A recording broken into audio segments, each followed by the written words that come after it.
Sir electronic invoice के case में, ई invoice के केस में सिग्नेचर या डिजिटल सिग्नेचर करने की जरूरत नहीं है। ये अमेंडमेंट पिछले साल की है, मतलब पिछले एग्जाम की है, जिसको मैंने कलर ग्रीन कर दिया है, राइट।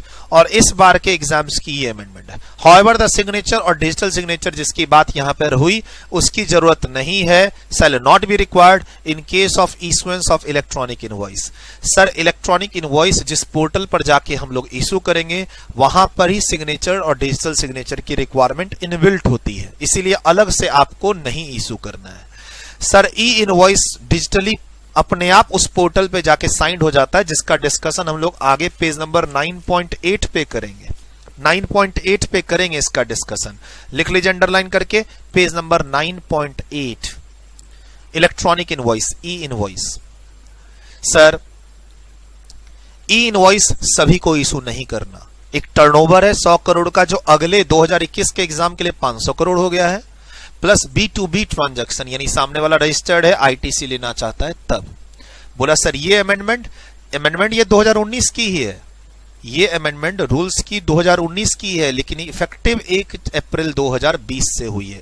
1 अप्रैल, 1 जनवरी नहीं है, 1 अप्रैल 2020 से हुई है। सर ये रूल्स की अमेंडमेंट है, ध्यान रखिएगा। हम रूल्स पढ़ रहे हैं, रूल 46। रूल 46 में ये लाइन इंसर्ट 2019 में ही हो गई थी, अराउंड मई और जून में, लेकिन इफेक्टिव नहीं हुई थी। इफेक्टिव के लिए एक नोटिफिकेशन इशू हुआ और उसने इसको इफेक्टिव कर दिया 1/4/2020 से। वो नोटिफिकेशन नंबर मैं लिखा देता हूं, एग्जाम के लिए जरूरी नहीं है, अंडरलाइन करके लिख ले। नोटिफिकेशन नंबर 71/2019, अंडरलाइन करके लिखें। देखो अगर आप ऑफिस में काम करते हो या खुद थोड़ा बहुत गूगल करना चाहते हो तो मैं बता रहा हूं, ये रूल्स की अमेंडमेंट है। तो रूल्स की अमेंडमेंट फाइनेंस नंबर 2 एक्ट 2019 में नहीं मिलती। सर मैंने फाइनेंस नंबर 2 एक्ट 2019 पढ़ा, उसमें सेक्शन की अमेंडमेंट होती है, रूल्स की अमेंडमेंट नहीं होती। रूल्स की अमेंडमेंट के लिए सेपरेट अमेंडमेंट रूल्स आते हैं, वो नोटिफाई होते हैं। तो ये आ गया था मई जून 2019 में ही, बट ये इफेक्टिव कब से हुआ? 1 अप्रैल 2020 से। इसके लिए नोटिफिकेशन कब आया? तो वो नोटिफिकेशन है नोटिफिकेशन नंबर 71/2019।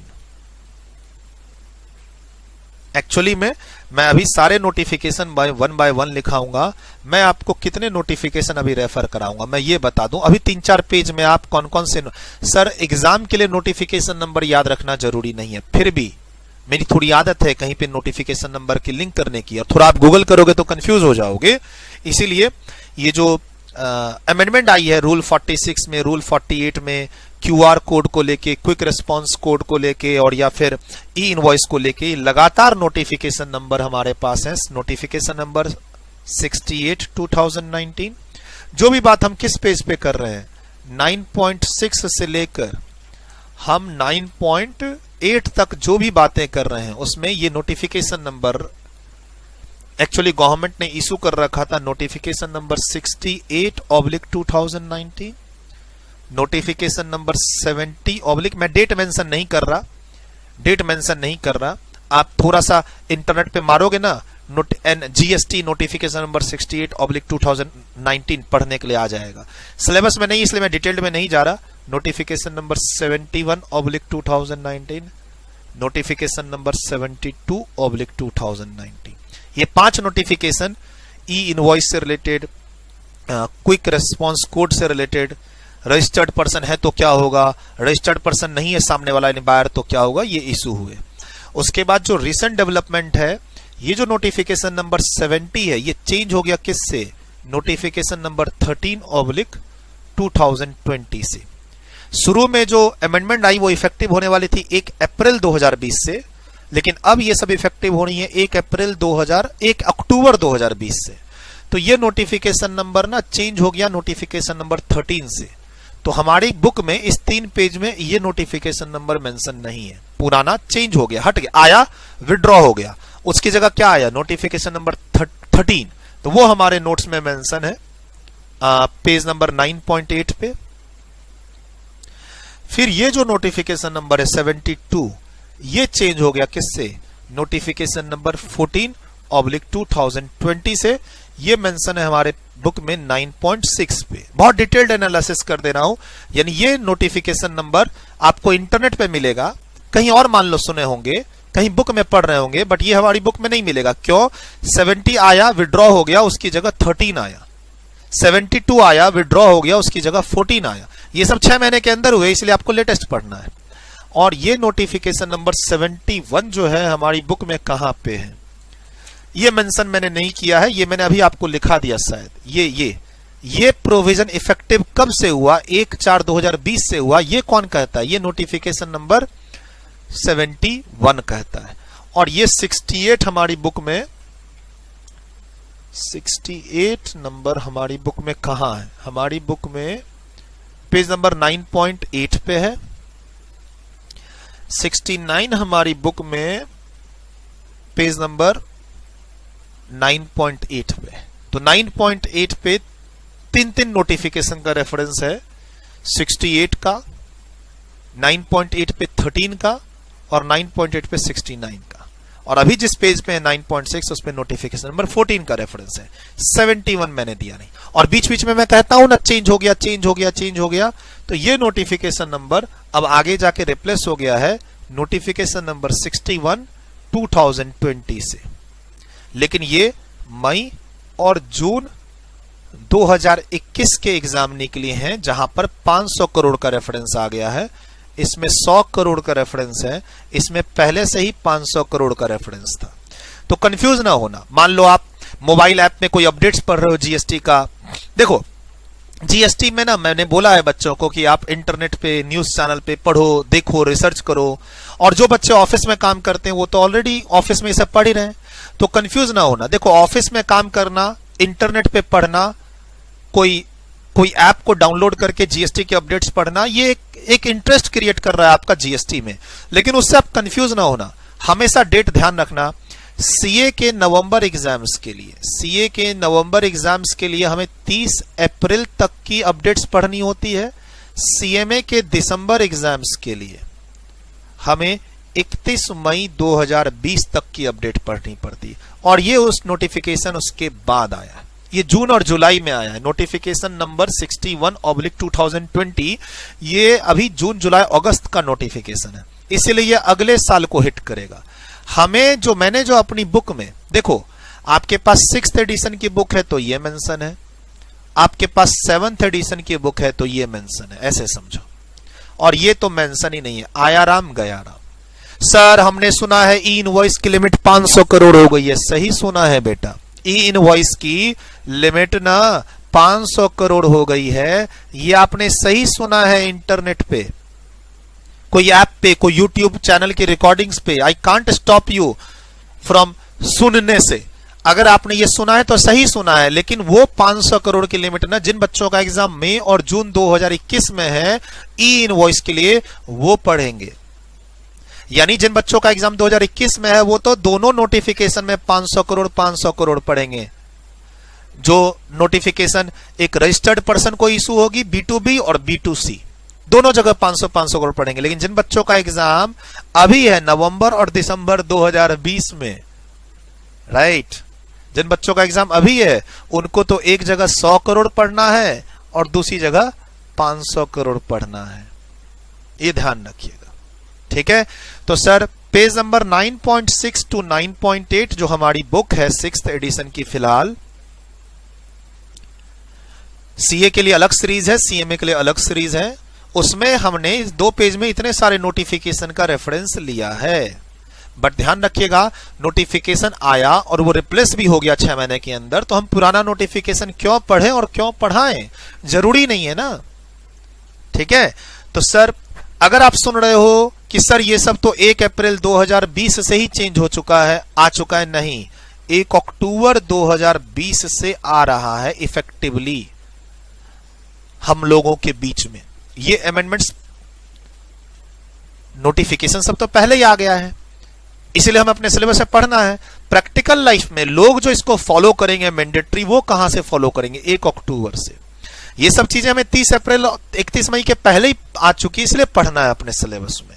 और मैंने आपको एग्जाम के लिए क्या कहा कि अमेंडमेंट ही पढ़ के जाइएगा, ऐसा जरूरी नहीं है। अमेंडमेंट ई इनवॉइस को लेके आया है और आपसे नॉर्मल टैक्स इनवॉइस का इंस्टीट्यूट पर्टिकुलर्स पूछ रही है। ध्यान रखिएगा, सीए हो या सीएमए स्टूडेंट्स, अमेंडमेंट वाली चीज ना इंस्टीट्यूट तुरंत नहीं पूछती है, जीएसटी में 6 महीने होल्ड करके पूछती है। मतलब आप कोई भी चीज इंपॉर्टेंट और अमेंडमेंट करके अभी पढ़ोगे ना, नवंबर दिसंबर के लिए, वो अगले एग्जाम के लिए आएगी। ये लोग थोड़ा ना होल्ड करते हैं अमेंडमेंट को, जब तक क्लैरिटी और कंफ्यूजन दूर नहीं हो जाता तब तक नहीं पूछते हैं। मतलब जो अमेंडमेंट पिछले अटेम्प्ट के लिए इंपॉर्टेंट थी वो इस बार के लिए वेरी इंपॉर्टेंट है, और ऐसे भी पिछला अटेम्प्ट हुआ ही नहीं, कैंसिल हो गया एग्जाम का। तो ये थोड़ा ध्यान रखना, इसको लिख लो, इसको लिख लो। मैंने क्लैरिटी दे दी कि अब मैं नोटिफिकेशन और थोड़े थोड़े चीजों में जा रहा हूं। 3 पेज में 9.6, 9.7, 9.8, तो आप घबराओ नहीं, ठीक। टैक्स इनवॉइस का फॉर्मेट अलग है, ई इनवॉइस का फॉर्मेट अलग है। टैक्स इनवॉइस में क्या क्या आएगा पर्टिकुलर्स वो पढ़ के जाना है हमें एग्जाम के लिए। ई इनवॉइस का जो फॉर्मेट इशू हुआ है फॉर्म जीएसटी INV 01, उसके अंदर के क्या क्या पर्टिकुलर्स है वो हमें नहीं पढ़ना है, ये ध्यान रखिएगा। और ये आपके सामने नोटिफिकेशन की चर्चा मैंने कर दी। 2 तरह के इंपॉर्टेंट अमेंडमेंट्स की बात करेंगे, एक जब हम इनवॉइस रजिस्टर्ड पर्सन को इशू कर रहे हैं, एक जब हम इनवॉइस अनरजिस्टर्ड पर्सन को इशू कर रहे हैं। कुछ बात होगी ई इनवॉइस की, कुछ बात होगी क्विक रिस्पॉन्स कोड की। मैं लिंकिंग करूंगा अभी, डोंट वरी। सर यहां पर आप ब्रेक ले सकते हैं 10 मिनट का, यहां आप वीडियो को रोक के 10 मिनट का ब्रेक ले सकते हैं। चलिए इस डिस्कशन को थोड़ा और आगे ले जाते हैं, ठीक।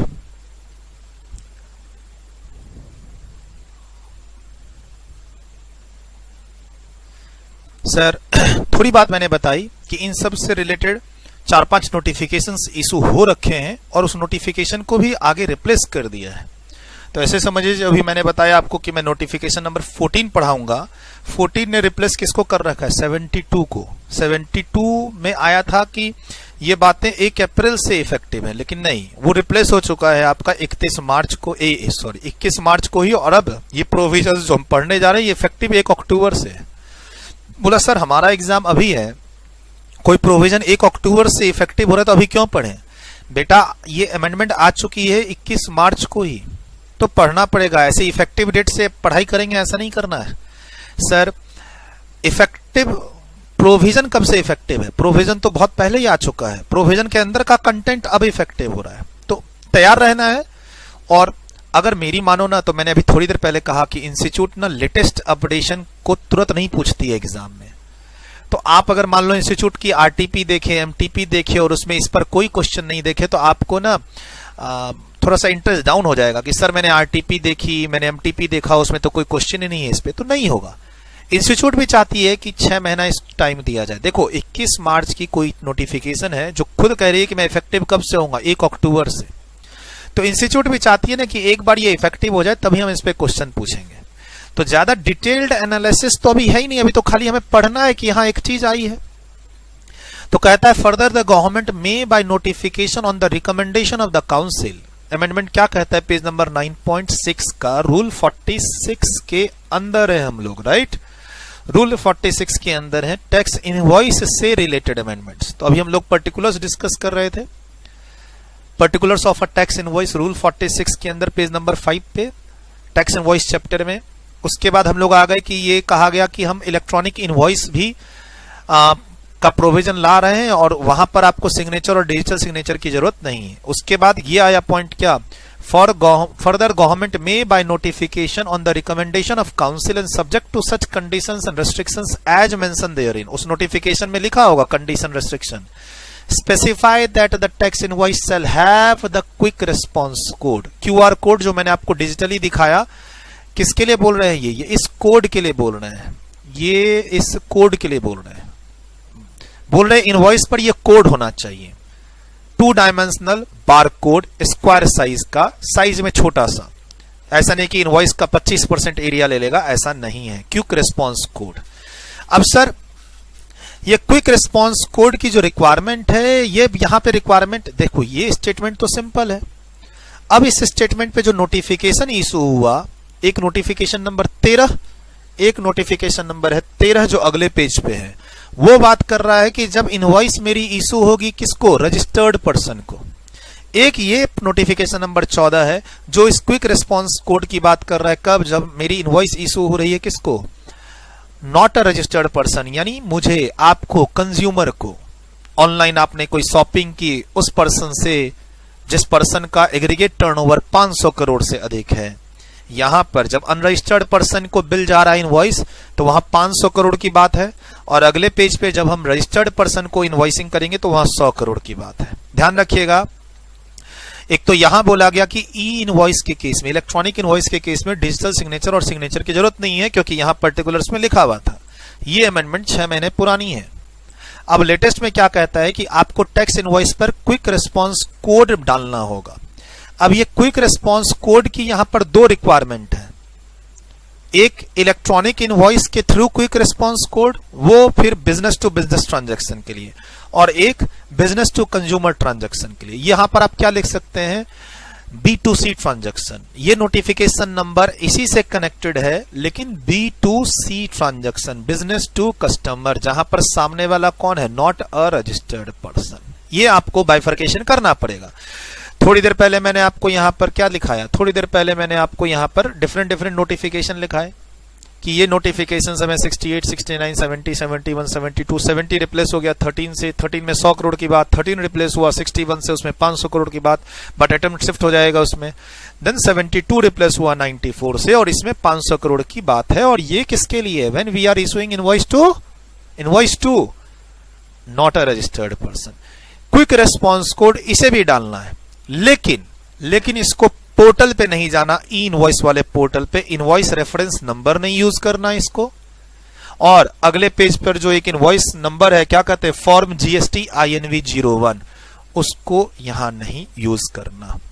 सर अगर मैं सप्लाई कर रहा हूं अनरजिस्टर्ड पर्सन को, तो मुझे पोर्टल पर जाके, इलेक्ट्रॉनिक इनवॉइस के पोर्टल पे जाके इनवॉइस रेफरेंस नंबर नहीं जनरेट करना, मुझे वहां पर जाके क्विक रिस्पांस कोड जनरेट नहीं करना जो गवर्नमेंट की तरफ से प्रिस्क्राइब्ड वे है, नहीं करना। ध्यान रखिएगा, यहां तो बोलता है करना है, एक्ट रूल्स के अंदर, हम एक्ट के बाद रूल्स में आ चुके हैं, रूल के अंदर कहता है करना है, जो कि इफेक्टिव हो चुका है 1 अप्रैल 2020 से। लेकिन जब इस पर नोटिफिकेशन आया तो नोटिफिकेशन 2 अलग अलग कॉन्सेप्ट को डील कर रहा है। ठीक, नोटिफिकेशन 14 जो अब बोलता है कि ये प्रोविजंस जो फॉलो करने हैं मैंडेटरी, वो करने हैं 1 अक्टूबर 2020 से सबको, नहीं, जिनका turnover in financial year 500 crore से अधिक है। अच्छा, इन फाइनेंशियल ईयर लिख रहा है, यहां भी डिस्प्यूट है कि financial year current financial year की बात कर रहा है या पिछले साल की बात कर रहा है। प्रैक्टिकल लाइफ में डिस्प्यूट है, वहां पर गवर्नमेंट की तरफ से प्रेस रिलीज वगैरह सभी इशू हो रहे हैं अभी तत्काल, और अभी तो 1 अक्टूबर, यानी थोड़ा सा डिले है इसको इफेक्टिव होने में अभी। ठीक, तो अभी फिलहाल हम लोग उस प्रैक्टिकल लाइफ की डिस्प्यूट में नहीं जाएंगे जो न्यूज़पेपर में हो रहा है, जो ऑफिस में चल रहा है। एग्जाम्स के लिए क्या ध्यान रखना, इन अ फाइनेंशियल ईयर यानी करंट ईयर में पिछले साल आपका टर्नओवर क्या था उससे मतलब नहीं है। अगर आपका टर्नओवर 500 करोड़ से एक्सीड हो चुका है तो आप इस प्रोविजन में आ जाए, जो कि एक अजीब सा लग रहा है कि यहाँ पर कुछ एरर है। ये लास्ट ईयर के टर्नओवर के बेसिस पर हो तो अच्छा होता। ठीक है, देख लेंगे, आगे देख लेंगे, लेकिन अभी फिलहाल आपको इन अ फाइनेंशियल ईयर ही एग्जाम में लिखना है। 500 करोड़ से अधिक, सर 500 करोड़ और 100 करोड़ में कंफ्यूज ना होना, यहां पर इनवॉइस रजिस्टर्ड पर्सन को इशू नहीं हो रही, 500 करोड़ का डिस्कशन है। ठीक, यहां क्विक रिस्पांस कोड वाली बात हो रही है, लेकिन हम डायनामिक क्विक रिस्पांस, एक नया वर्ड है यहां, डायनामिक क्विक रिस्पांस कोड, और आगे की 3-4 लाइन लिखी हुई है कि इस डायनामिक क्विक रिस्पांस कोड को ही हम क्विक रिस्पांस कोड मान लेंगे। रूल कहता है क्विक रिस्पांस कोड डालना पड़ेगा इनवॉइस पे।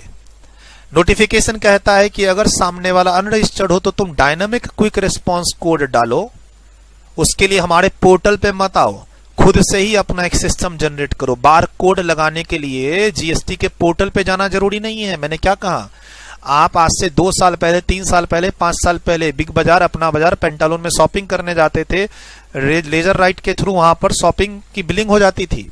ठीक है, तो वो क्विक रिस्पांस कोड के लिए आपको पोर्टल पे नहीं जाना, जो नया पोर्टल आया है ई इनवॉइस के लिए, कहता है आप डायनेमिक क्विक रिस्पांस कोड डालो, और वो पेमेंट के लिए लिंकिंग कर सके, यानी कस्टमर जो है वो डायनेमिक क्विक रिस्पांस कोड के ऊपर अपना यूपीआई पेमेंट का वो ऐप लेके जाए तो पेमेंट उसमें से आ जाए, वो क्विक पिक कर ले कि अब इस इनवॉइस पे कितना पेमेंट करना है, बस इतना करवा दो आप, हम उसे क्या मान लेंगे, क्विक रिस्पांस कोड मान लेंगे। पढ़ते हैं क्या कहता है, बट ध्यान रखिएगा दो कॉन्सेप्ट को यहां मिक्स नहीं करना है।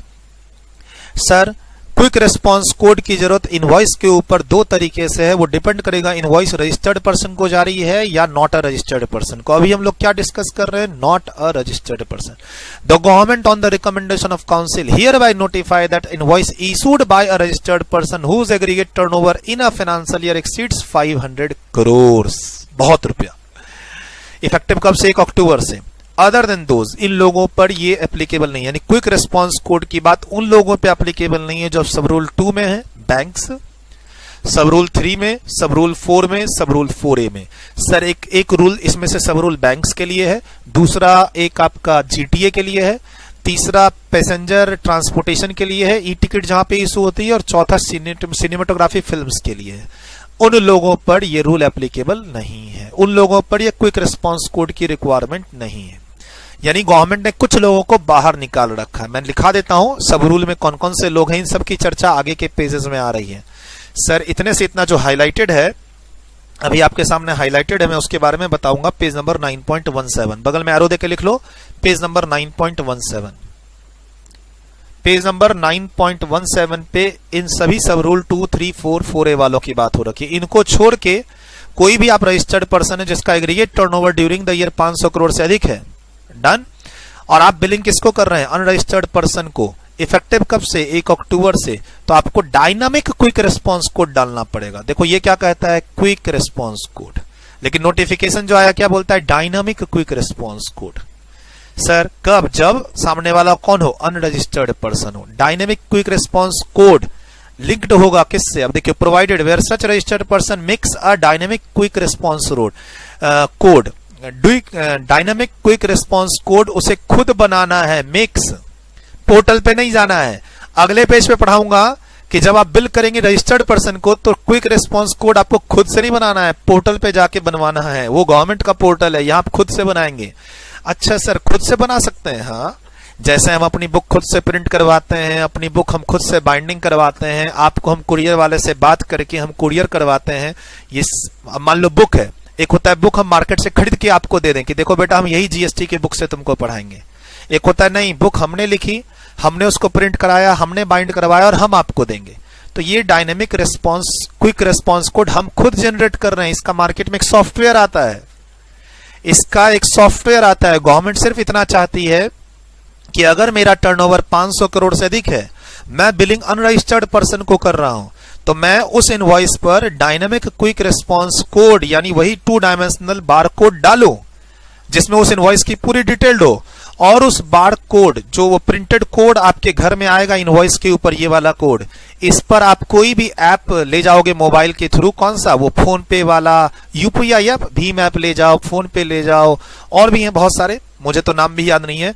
आप इस पे ले जाओ, वो इसको स्कैन करके रीड करेगा, अपने आप इनवॉइस की इंफॉर्मेशन आ जाएगी, अपने आप पेमेंट करते जाओ, आधार लिंक अपने बैंक अकाउंट से पेमेंट हो जाएगा। बस ये कोड दिखावे वाला होना नहीं चाहिए, ये एक्टिव होना चाहिए।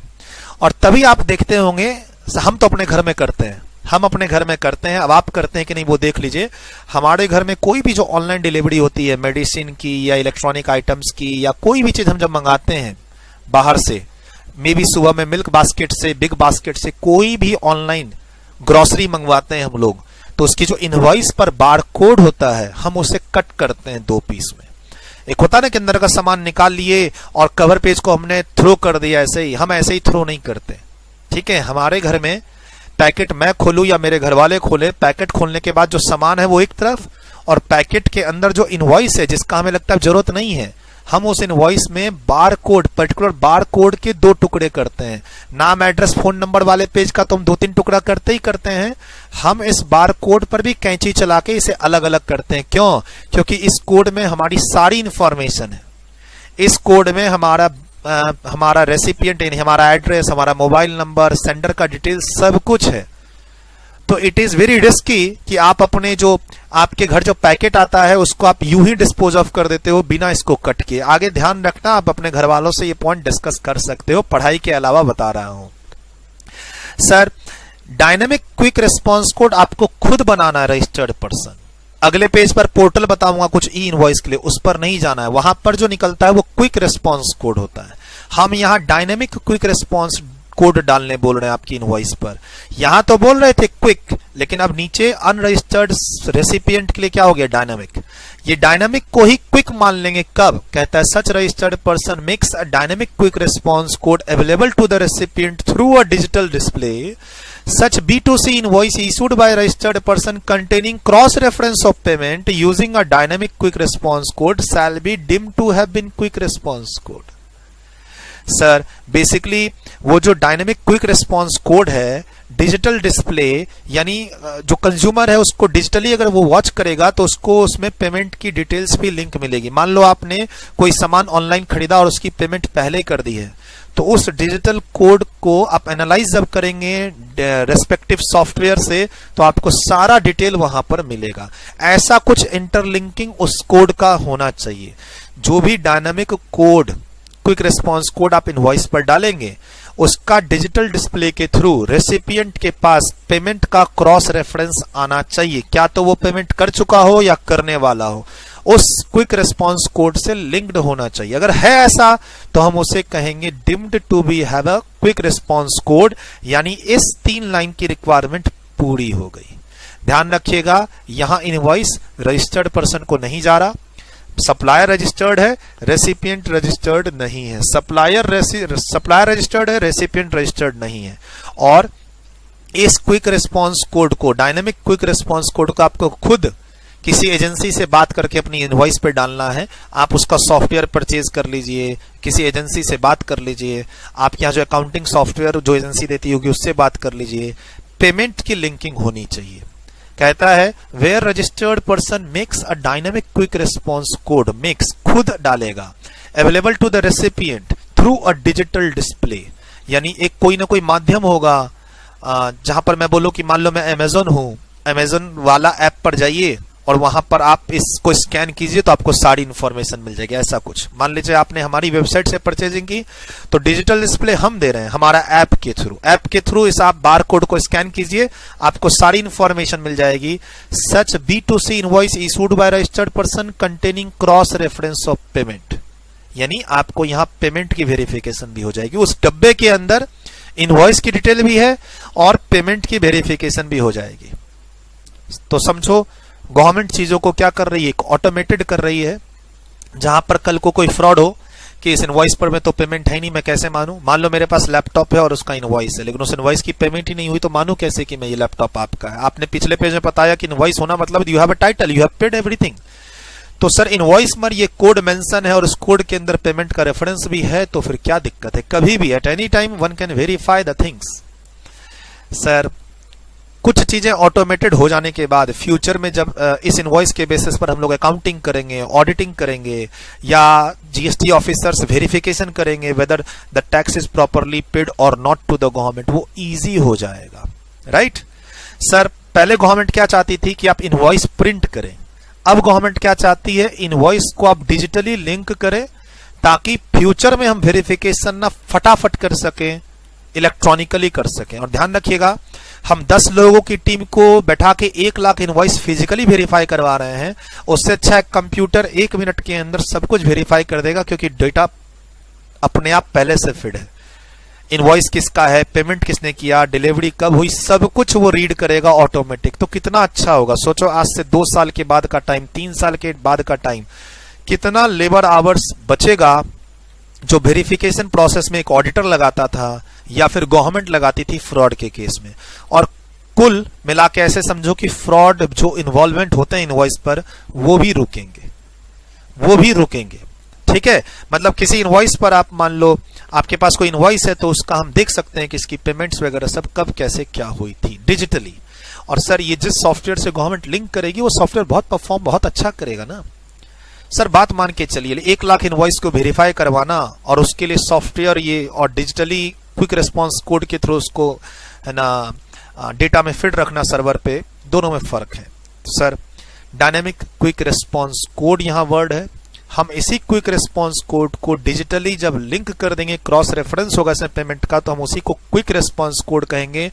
और ये 3 लाइन की रिक्वायरमेंट पूरी हो जाएगी। किसके लिए? अनरजिस्टर्ड रेसिपिएंट के लिए। ठीक, लेकिन ये नियम 1 अक्टूबर से इफेक्टिव है। किसके लिए? एक ऐसा सप्लायर जिसका aggregate turnover in a financial year 500 crore से क्या हो? अधिक हो। इसके लिए वेबसाइट पर जाके इनवॉइस रेफरेंस नंबर वाली बात, ई इनवॉइस वाली बात एप्लीकेबल नहीं हो रही है, जो हम आगे पढ़ेंगे। मैं बार बार रिपीट कर रहा हूं, मिक्स मत कीजिएगा। राइट।